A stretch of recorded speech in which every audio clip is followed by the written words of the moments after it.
ହ୍ୟୁମାନ ସାଙ୍ଗରେ ଏକ ସୁନ୍ଦର ଭଏସ୍ ଆସିଲା। ସେଟା ଈଶ୍ୱରଙ୍କ କୃତି।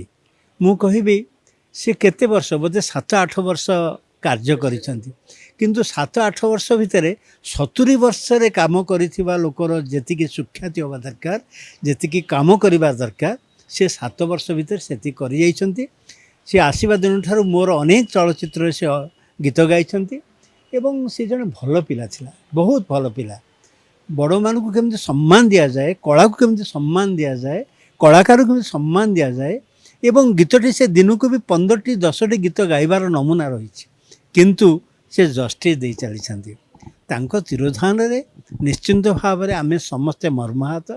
ଓଡ଼ିଆ ଚଳଚ୍ଚିତ୍ର ଜଗତ ହେଉ, ଶିଳ୍ପ ଜଗତ ହେଉ, ମ୍ୟୁଜିକାଲ ଜଗତ ହେଉ, ସଙ୍ଗୀତ ଜଗତ, ସମସ୍ତେ ଆମେ ଦୁଃଖିତ, ମର୍ମାହତ। ତାଙ୍କ ଭଳି ଜଣେ ସୁଯୋଗ୍ୟ ସନ୍ତାନ ଫେରି ପାଇବୁନି, କିନ୍ତୁ ସେ ଯେଉଁଠି ଥାଆନ୍ତୁ ଭଲ ରୁହନ୍ତୁ। ମୁଁ ସବୁବେଳେ ତାଙ୍କୁ ମିସ୍ କରେ। ତାଙ୍କ ସଂସ୍ପର୍ଶରେ ମୁଁ ଅନେକ ଥର ଆସିଛି।